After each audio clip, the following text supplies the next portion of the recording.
पाकिस्तान के आम चुनाव में वोटिंग के बाद नतीजों के लिए मतगणना जारी है। लेकिन अब खबर है कि नवाज शरीफ अगर चुनाव में हार की तरफ बढ़े तो देश को छोड़कर भाग सकते हैं। कारण कि पाकिस्तान की जनता ने शायद इस बार बदलाव और विकास के लिए वोट दिया है। आप इस बात से अंदाजा लगा सकते हैं कि आतंकी हाफिज सईद का बेटा चुनाव हार चुका है, जबकि दुनिया जानती है कि हाफिज का कद पाकिस्तान में कैसा था और कैसा है। उसका हारना कहीं न कहीं ये दिखाता है कि चुनाव में जनता ने बदलाव और आतंकियों के नाम से छूटना चाहती है। बता दें कि पाकिस्तान की नेशनल असेंबली में कुल 336 सीटों पर चुनाव हुआ था। हालांकि इनमें सिर्फ 266 सीटों पर ही चुनाव के जरिए उम्मीदवार चुने जाएंगे। दरअसल असेंबली की 70 सीटें आरक्षित हैं। इनमें से 60 महिलाओं के लिए जबकि 10 सीटें गैर मुस्लिमों के लिए आरक्षित हैं। चुनाव जीतने वाली पार्टियों के अनुपात के आधार पर ये सीटें आवंटित की जाएंगी। हालांकि बड़ी बात यह है कि इमरान समर्थकों को लग रहा है कि नवाज शरीफ चुनाव में गड़बड़ी करवा सकते हैं। पाकिस्तानी मीडिया के मुताबिक मतगणना के दौरान सामने आ रहे नतीजों पर सवाल खड़े होने लगे हैं।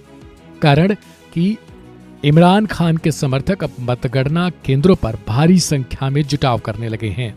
आमतौर पर पाकिस्तान में चुनाव के बाद ही मतगणना शुरू हो जाती है, जो कि इस बार भी हुआ। लेकिन हर बार मतगणना वाले दिन देर रात तक काफी कुछ स्पष्ट हो जाता है, लेकिन इस बार ऐसा नहीं हो सका है।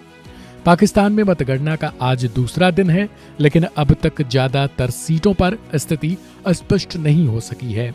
शुरुआत से जिन सीटों पर इमरान खान की पार्टी जीत का दावा कर रही थी, अब उन सीटों पर चुनाव आयोग नवाज शरीफ की पार्टी PMLN को बढ़ावा दे रहा है। यानी कहीं न कहीं चुनाव आयोग एक बार फिर से नवाज की सेटिंग स्पष्ट करना चाहता है।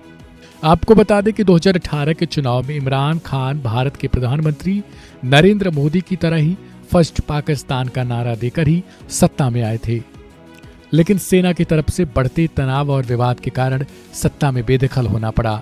लेकिन इमरान खान पर एक तरफा कार्रवाई के कारण जनता ने शायद इस चुनाव में स्पष्टता दिखाई और कोशिश की कि पाकिस्तान को गोला बारूद में ही हिंदुस्तान की तरह ही कलम और कॉपी की जरूरत है, विकास की जरूरत है, दुनिया में नाम की जरूरत है, ताकि आतंकिस्तान को एक बार फिर से विकास के लिए आगे जाना जाए और उसका नाम आतंकिस्तान की बजाय पाकिस्तान ठीक से लिया जाए। इधर चुनाव नतीजों पे जानबूझकर देरी के बीच मतगणना के बीच मुख्य चुनाव आयुक्त सिकंदर सुल्तान राजा ने भी सभी रिटर्निंग ऑफिसर यानी RO को यह निर्देश दिया है कि वो 30 मिनट की समय सीमा के अंदर ही परिणाम दें। उन्होंने कहा था कि ऐसा ना करने पर निलंबन तक की कार्रवाई की जाएगी।